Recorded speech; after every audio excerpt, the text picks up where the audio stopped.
Welcome my dear students. Previous video में हमने English के बेसिक पॉइंट्स को सीखा था। साउंड्स, लेटर्स, साउंड्स की रिटन फॉर्मेशन लेटर्स होते हैं। टू टाइप्स के साउंड्स के बारे में डिस्कशन किया था, vowel sound, consonant sounds. Total 44 sounds होते हैं, इनके बारे में भी डिस्कशन किया था कि वोवल साउंड्स कितने हैं, कॉन्सोनेंट साउंड्स कितने हैं। आगे हमने लेटर्स के बारे में डिस्क्राइब किया था, वोवल लेटर्स, कॉन्सोनेंट लेटर्स, इनके नंबर कितने होते हैं और इनको डिवाइड किस तरह से किया गया है। उसके साथ हमने साउंड्स के कुछ बेसिक पॉइंट्स भी सीखे थे, short sound, lazy sound, long sounds, इनके बारे में हमने डिस्कशन किया था। एंड ऑफ द वीडियो हमने आपके लिए एक क्वेश्चन छोड़ा था। क्वेश्चन क्या था, क्वेश्चन को देख लेते हैं। Vowel sound,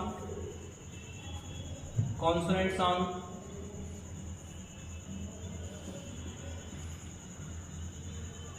versus vowel letter, consonant letter.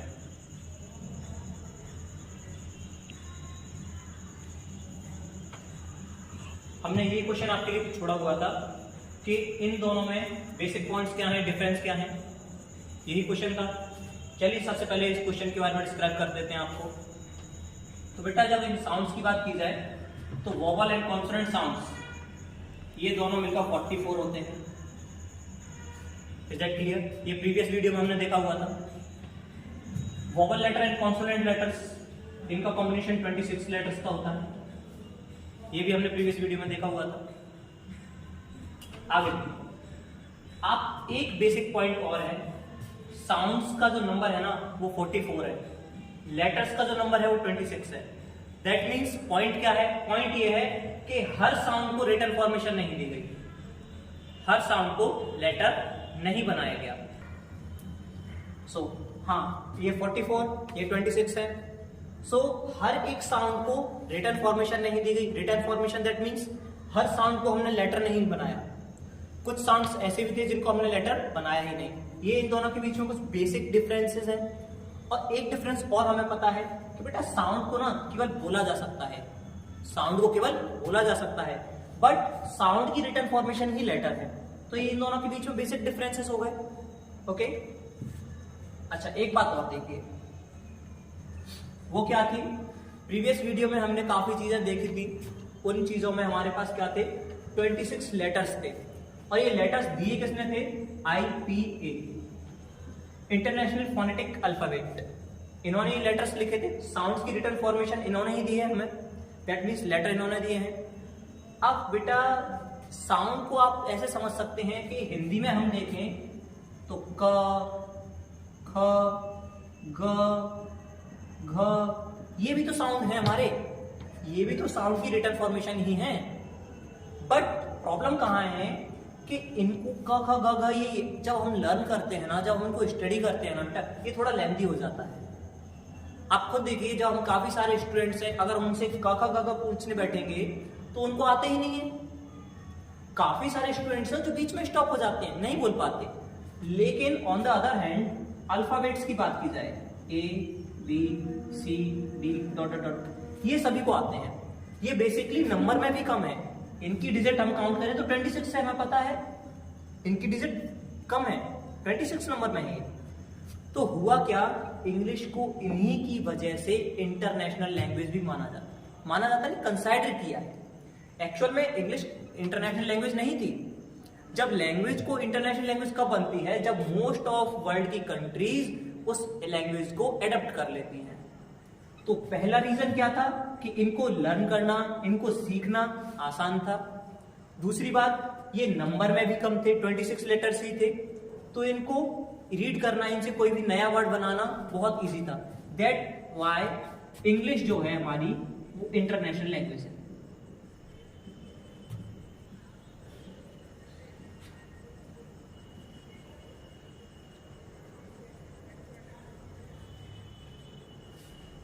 आप में से काफी सारे स्टूडेंट्स का ये भी डाउट आता है कि इंग्लिश को ही इंटरनेशनल लैंग्वेज क्यों चुना गया। उसका पॉइंट ये था बेटा, इंग्लिश को इंटरनेशनल लैंग्वेज चुनने का रीजन ये लेटर्स है, बिकॉज ये 26 लेटर्स है, इसी की वजह से इनको चुना गया। एक तो नंबर में कम, दूसरा लर्न करने में इजी, तीसरा अगर इनसे कोई नया वर्ड बनाते हैं तो उसको हम जल्दी अडेप्ट कर पाते हैं, जल्दी सीख पाते हैं। ओके, सो इसके बाद हमें आगे बढ़ना था। आगे बढ़ते हैं बेटा। आगे देखिए, लेटर्स की बात कर ली, साउंड्स की बात कर ली हमने। ओके, आगे अच्छा एक बात और देखिए, लेटर की स्पेलिंग क्या है? LETTER। ये है हमारा लेटर। इसका मीन्स होता है कोई भी लेटर हो हमारा जिसको साउंड की लेटर फॉर्मेशन। एक लेटर होता है बेटा the letter, the letter, the letter. दोनों का प्रोनाउंसिएशन अलग है। लेटर तो LETTER letter and the letter, तो दोनों के प्रोनाउंसिएशन में भी डिफरेंस है। ओके, ये लेटर है और ये द लेटर, द लेटर। आगे देखिए दूसरा बेटा, ये द, पहली बात आर्टिकल्स में हम द का यूज करते हैं, और एक बेसिक पॉइंट किस लिए? किसी भी एक पर्टिकुलर चीज के लिए, कोई भी पर्टिकुलर चीज हो उसके लिए। तो यहां पर्टिकुलर क्या हुआ? ये जो द लेटर वर्ड है ना, इसका मतलब है दो में से बाद वाला। दो की बात कर रहे हैं हम, दैट मीन्स हमारे पास कोई भी दो चीजें होंगी, दो पर्सन्स होंगे, उनमें से हम सेकंड वाले की बात कर रहे हैं। जो हम सेकंड वाले की बात कर रहे हैं तो द लेटर वर्ड का यूज करेंगे। ओके, क्योंकि दो में से हम स्पेसिफिक पर्सन की बात करने वाले हैं, सेकंड पर्सन की, जो सेकंड पर्सन है या सेकंड थिंग है उसी की बात करने वाले हैं। और वो जो चीज होगी यहाँ बेटा, वो अपने आप में पर्टिकुलर है। कोई भी चीज अपने आप में पर्टिकुलर होती है। अगर वो चीज अपने आप में पर्टिकुलर है तो हम द का यूज कर रहे हैं। ओके, अब सेकंड थिंग क्या है, एक एग्जांपल देखते हैं इसका।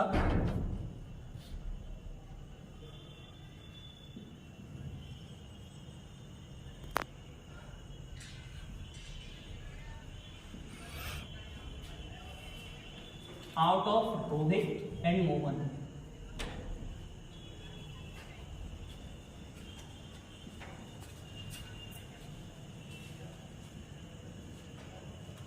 The letter is my friend. Example क्या है? Out of Rohit and Mohan. Rohit और मोहन नाम के दो लड़के हैं, इन दोनों में से कौन सा? The letter. The letter means second. Second कौन होगा? मोहन। खुद देख सकते हैं, रोहित फर्स्ट नंबर पर लिखा हुआ है, मोहन सेकंड नंबर पर लिखा हुआ है। दैट मीन्स हम यहां मोहन को कंसीडर कर रहे हैं। मोहन जो है ना, वो मेरा दोस्त है। सपोज कंडीशन ऐसी है, आप कहीं मार्केट में जाते हैं, आपका दोस्त किसी लड़के के साथ खड़ा हुआ है, आप उसके कैजुअल फ्रेंड हैं, आपको नाम पता है, तो आप कहते हैं out of Rohit and Mohan the letter is my friend. तो यहां जो ये द लेटर वर्ड आया है ना, ये मोहन के लिए कंसीडर किया है हमने।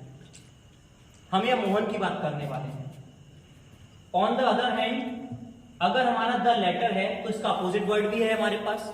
अगर हम सेकंड वाले की बात कर रहे हैं तो फर्स्ट वाले के लिए भी तो कोई ना कोई वर्ड होगा ही। इसके लिए वर्ड कंसीडर करते हैं हम द फॉर्मर।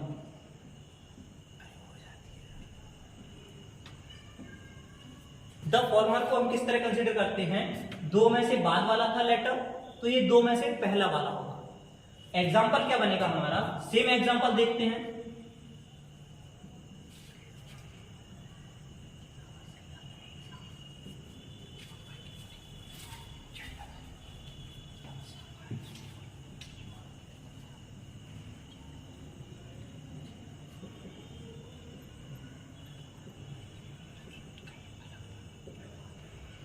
देखिए सेम सिचुएशन है, लेकिन यहां हम बात कर रहे हैं किसकी? The former. The former that means Rohit. हमारा यहां द फॉर्मर जो है ये दिखाता है रोहित को। हम यहां रोहित की बात करने वाले हैं। Is that clear? Next topic, words की बात करने के बाद हम आते हैं बेटा अफिक्स पर। इसके बाद हमारा टॉपिक है अफिक्स।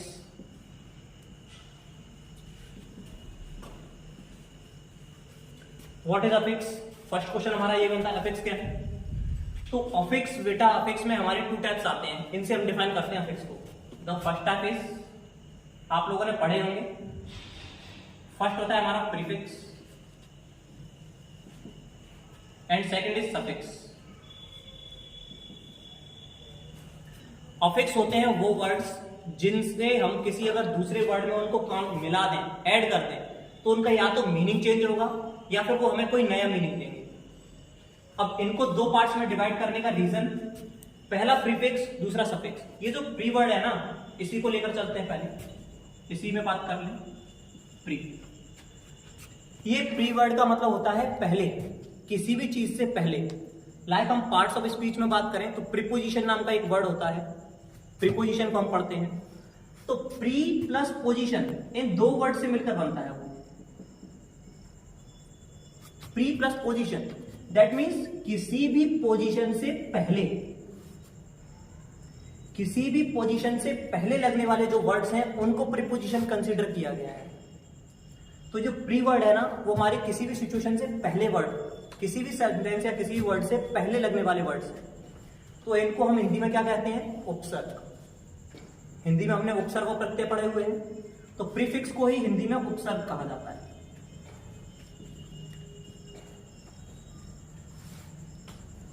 एंड सफिक्स आप लोगों को पता होगा, प्रत्यय, सभी लोगों ने पढ़े हैं। अब सफिक्स प्रीफिक्स का यूज कैसे करना है? हमारे पास होते हैं रूट वर्ड्स। रूट, इन दोनों के वर्ड बीच में आते हैं हमारे root. What is root word? Root word क्या है? तो बेटा रूट वर्ड हमारे वो वर्ड्स हैं जिनके पहले या जिनके बाद में हम सफिक्स या प्रीफिक्स का यूज करने वाले हैं। एग्जाम्पल देखो, सक्सेस,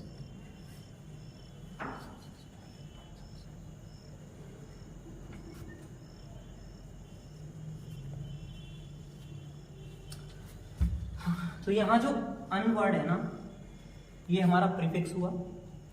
सक्सेस वर्ड सक्सेस वाला ये जो वर्ड है, ये रूट वर्ड हो गया।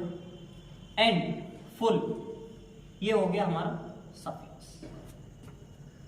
ये जरूरी नहीं है कि हम तीनों वर्ड्स का यूज करें, कोई दो वर्ड्स का यूज करके भी हमारा मीनिंगफुल वर्ड आ सकता है।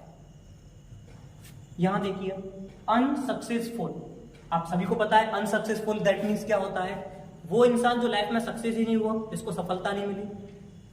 हर व्यक्ति कभी ना कभी अनसक्सेसफुल होता ही होता है। अब देखिए, इन दो वर्ड्स को कंबाइन करके देखिए, अनसक्सेस, कोई मीनिंग निकला? अनसक्सेस नहीं, अनसक्सेस फील नहीं आ रहा, वो फील नहीं है इसमें। यहां देखिए, सक्सेसफुल बिल्कुल है, मीनिंग निकलता है सक्सेसफुल। लाइफ में कोई भी पर्सन सक्सेसफुल है, तो ये जरूरी नहीं है कि कोई भी दो वर्ड आप सब प्रीफिक्स और रूट वर्ड को मिलाने पर आपका मीनिंग निकले ही निकले, कोई कंसिडर नहीं, कोई जरूरी नहीं। अब आते हैं अफिक्स। बेटा अफिक्स यहां देख लीजिए, यहां होता है मीनिंगफुल वर्ड। मीनिंगफुल वर्ड ना लिखे, मीनिंगफुल का मतलब क्या है? अफिक्स जो है किसी भी वर्ड में मिलने के बाद हमें मीनिंगफुल सेंस दे सकते हैं, सेंस लिख सकते हो आप। ओके, दूसरा क्या करते हैं ये? दूसरा इनका काम है मेक न्यू वर्ड। किसी भी वर्ड के बाद मिलने के बाद नया वर्ड बनाना, या फिर कह सकते हो चेंज द वर्ड। द के बारे में हम पहले ही पढ़ चुके हैं, द हमने क्यों कंसिडर किया हुआ है? किसी भी वर्ड को या किसी भी थिंग को, किसी भी चीज को पर्टिकुलर बनाने के लिए हम द का यूज करते हैं। तो यहां हमने द लगाया है क्योंकि हम किसी ना किसी एक स्पेसिफिक वर्ड में सफिक्स या प्रीफिक्स का यूज करते हैं। ओके, एक और एग्जांपल देखिए आप।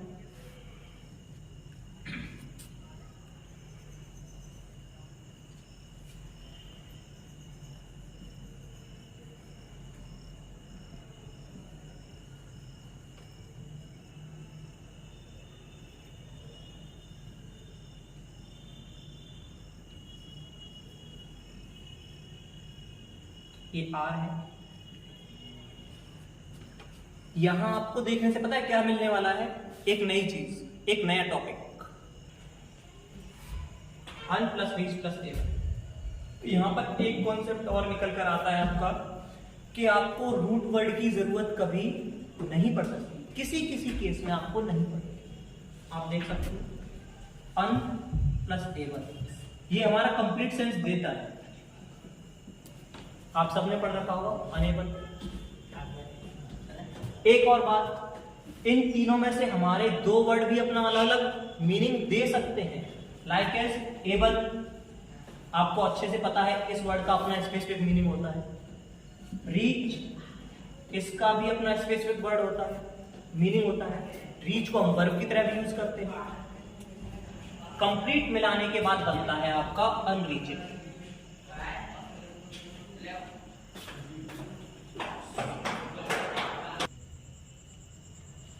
अनरीचेबल, आप सभी के पास मोबाइल है, मोबाइल यूज करते हैं। कभी मम्मी को, फ्रेंड्स को, दोस्तों को, भाई स्कूल में या किसी को भी हम कॉल तो लगाते हैं।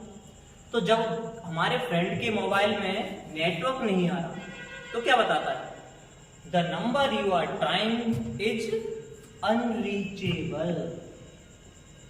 जिस नंबर से आप संपर्क करना चाहते हैं वो कवर क्षेत्र से बाहर है।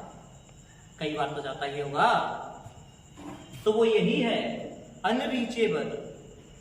ओके, अच्छा एक टॉपिक और रहा आपका कि आपने ये जो वर्ड्स क्रिएट किए, ये जो वर्ड्स बनाए, ये वर्ड या तो आपके एडजेक्टिव हैं या एडवर्ब, या फिर कभी कभी रेयर केसेस में ये वर्ब भी हो सकते हैं। Rare case, but in rare case.